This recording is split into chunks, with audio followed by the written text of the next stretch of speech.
Bonjour à vous, merci d'être là. Je suis ravie de vous accueillir pour la guidance du jour. Donc, vous prenez le message si ça vous parle, si ça résonne en vous. Sinon, vous laissez passer. C'est pas grave du tout. Alors, je commence par un premier message de l'oracle, l'appel de la déesse. Je vous lirai le petit texte qui correspond, selon que la carte soit à l'endroit ou à l'envers. Je prends ensuite 3 cartes oracles pour continuer un petit peu ce message. Je prends 2 cartes des portes de l'univers et je termine par un message du petit oracle des sagesses amérindiennes. Allez, c'est parti. On regarde quel est ce message, cette énergie pour aujourd'hui. Merci. Alors, on a cette carte de la déesse Shakti qui parle de transformation et qui est tombée inversée. Alors, on va regarder ce texte. Alors, le message d'alignement par rapport à cette carte. Parfois, les gens et les situations se manifestent tels des agents du changement qui bouleversent votre vie. Ce que vous pensiez être réel et attendu est mis au défi par le point de vue ou le comportement d'autrui sur lequel vous n'avez aucun contrôle. Cela peut être douloureux et profondément déroutant, mais la déesse créatrice Shakti souhaite vous offrir ses conseils. Pouvez-vous voir que tout ce qui est déséquilibré vous sert actuellement, en contribuant à rouvrir d'anciennes blessures pour qu'elles finissent par guérir? Vous savez que vous recherchez ce changement, cette métamorphose magique pour une meilleure vie, pour vous-même et vos proches. Dès à présent, votre tâche d'alignement est d'aimer cette partie de vous-même qui sabote vos efforts pour progresser. Aimez votre facette peu assurée, celle qui est jalouse, celle qui ne voit que pas assez alors que le monde déborde réellement de potentiel. La vie vous aime. L'aspect féminin de l'univers, la grande déesse en personne, tous vos anges, vos guides et ceux qui vous offrent leur soutien, vous rappellent que vous êtes ici en tant qu'être spirituel, apprenant à co-créer le monde en le renouvelant.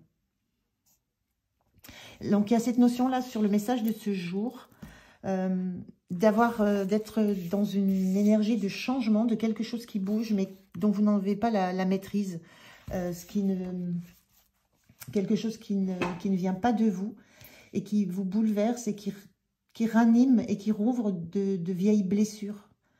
Et ce qu'on vous dit, c'est que c'est un bienfait parce que ça vous permet de les accueillir et de les guérir. Donc, il y a un petit peu cette notion-là sur aujourd'hui. D'être dans une transformation que vous n'avez pas désirée, que vous n'avez pas souhaitée, mais avec laquelle il faut être en accord et sur laquelle il faut s'appuyer justement pour continuer à grandir, à progresser. Alors, on va regarder les messages des oracles. Je prends les cartes et je vous retrouve. Alors, on regarde ces cartes. On a la première carte qui parle de direction. La direction. Là où vous voulez aller, ce que vous souhaitez. C'est se remettre dans la tête. On voit cette femme là qui se touche la tête, se mettre dans la tête de quelle direction vous voulez prendre. À votre service. Il y a quelque chose qui vous rend service. Il y a quelque chose qui est fait pour que vous puissiez avancer. Et on a cette carte de partage qui est en miroir avec fermeture. La notion de s'ouvrir à ce qui arrive, de s'ouvrir à cette transformation, à ce changement qui n'est pas forcément désiré, mais qui vous amène dans une direction qui sera utile. Il y a une notion que les choses sont à votre service, malgré le fait que vous puissiez les ressentir de façon compliquée. Malgré le fait que vous puissiez vous sentir assez impuissant ou impuissante à gérer ce qui se passe, à subir, en fait. Il y a une notion de subir un peu cette transformation parce que justement, ça réveille beaucoup de choses en vous qui étaient un petit peu enfouies. Ça les remet en lumière, mais ça va vous permettre justement de les nettoyer, peut-être de décider d'une nouvelle direction que vous allez prendre, de nouvelles façons d'être, de nouvelles façons de penser, de façons de réagir. Et on a cette notion de partage, je le disais, en miroir avec fermeture, c'est de vous ouvrir à cette transformation, de vous ouvrir à tout ce qu'elle a à vous offrir, malgré le fait que vous ne l'ayez pas initié ou désiré à la base. Il y a quelque chose qui est à votre service. C'est pas pour rien, c'est pas pour vous bloquer, c'est au contraire pour vous faire avancer, vous faire grandir. Oui, c'est une belle énergie, mais il y a cette notion que c'est compliqué. On l'a vu hein, dans cette carte qui était inversée, la notion que c'est compliqué parce que vous n'êtes pas décisionnaire de cette transformation qui est à l'œuvre en vous. Elle vous est imposée par l'extérieur, par quelqu'un, quelque chose, une situation.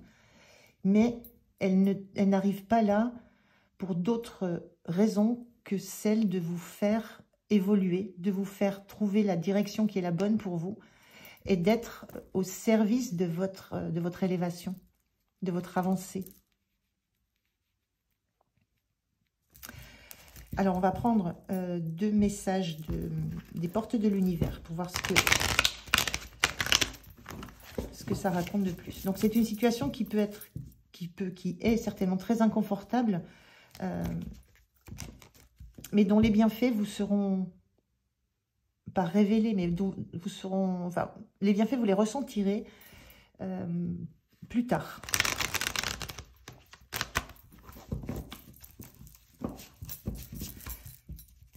Alors, on y va pour les portes de l'univers. J'ai 2 cartes, c'est bon.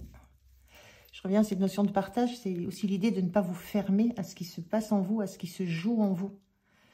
Il y a une notion d'accueillir et de partager ce que vous vivez, ce que vous ressentez. Alors, on a la carte, la légende personnelle. Votre cœur et votre âme vous guident pour accomplir votre raison d'être. Il y a une réelle raison à ce qui se passe. Il y a un réel... c'est une guidance donc qui est douloureuse certainement, hein, quand on fait remonter comme ça des douleurs enfouies. C'est douloureux, mais c'est une... Ça a sa raison d'être de vous montrer quelle direction vous pouvez emprunter. Ce que vous réussissez à guérir, ce que vous avez à guérir, prendre conscience de ce que vous avez à guérir pour aller dans la direction qui sera la meilleure pour vous. Donc il y a une raison, il y a réellement une raison à cette transformation que vous sentez en vous, qui n'est pas votre initiative, mais qui est à votre service, même si ça ne vient pas directement de vous. Et on a le feu intérieur. Canaliser votre feu intérieur transforme tout en or pur. Cette notion de feu intérieur, c'est tout ce qui... Moi, ce que ça me renvoie, c'est tout ce qui bout à l'intérieur de vous, qui pourrait éclater sans motif particulier, mais tout ce qui est à l'intérieur de vous, qui bout. Et à un moment donné, le fait de travailler ce qui est en vous et qui bouillonne, qui remonte à la surface et qui bouillonne, le fait de le travailler, de le canaliser grâce à ce que vous ressentez là, maintenant, par cette transformation, par ce qui agit sur vous. La transformation en or pur, c'est l'idée que de ces vieilles blessures, vous allez en faire des vraies forces pour aller dans la direction, pour aller dans la direction de votre raison d'être, dans la direction de votre légende personnelle. Donc, il y a vraiment une notion de transformer ce feu intérieur qui peut être difficile, que vous avez peut-être refoulé, mais qui est prêt comme ça à exploser. De transformer ça en or pur parce que, vous l'aurez compris, analysé, travaillé. Vous l'aurez peut-être aussi partagé, hein, il y a une notion de partage dans tout ça. Mais vous aurez transformé ça en quelque chose, transformé une blessure en une force. Il n'y a pas d'autre, je vois pas d'autre chose à rajouter. Donc cette carte-là est très importante. Ce qui se passe, c'est à votre service. C'est pour vous aider. Il y a une notion de guide, de guidance très forte derrière tout ça. Je prends un dernier message, un dernier conseil de ce vieil indien. Voilà, cette parole sage. Alors, le vieil indien dit: jadis, tous les chevaux avaient des ailes qu'ils troquèrent pour fouler la terre. Les hommes en firent de même, mais oublièrent pourquoi. Aujourd'hui encore, nous perdons notre temps à regretter nos ailes. Tu es venu au monde pour une raison. Trouve-la, c'est ton seul défi à présent. C'est l'idée là qu'on vous ramène à votre raison d'être. Peut-être que vous êtes sur une direction, sur un chemin où vous êtes un peu perdu, où vous n'avez plus conscience que les objectifs à atteindre ne sont pas forcément les bons pour vous. Cette notion de direction vous dit votre cœur et votre âme vous guident pour accomplir votre raison d'être. Et là, on vous dit, vous êtes au monde pour une raison, trouvez-la. C'est votre seul défi. L'idée de ce qui se passe en vous en ce moment, de ces blessures que vous travaillez, de ce feu intérieur que vous allez transformer en or, c'est pour trouver pourquoi vous êtes là, ce qui vous anime réellement, ce qui est votre raison d'être, ce qui est votre mission de vie, ce qui est pourquoi vous êtes venu au monde. Donc, moi, je ressens énorme énergie de cette carte-là, à votre service. Vous êtes aidé, vous êtes guidé pour ça. Même s'il faut en passer par cette souffrance, hein, ça peut être très souffrant de faire remonter des blessures. Il faut en passer par là pour revenir à qui vous êtes, ce que vous voulez réellement et la direction que vous voulez donner à votre vie. Voilà pour ce message qui est assez puissant pour ce matin. Merci de m'avoir écouté. Je vous dis à demain matin. Au revoir.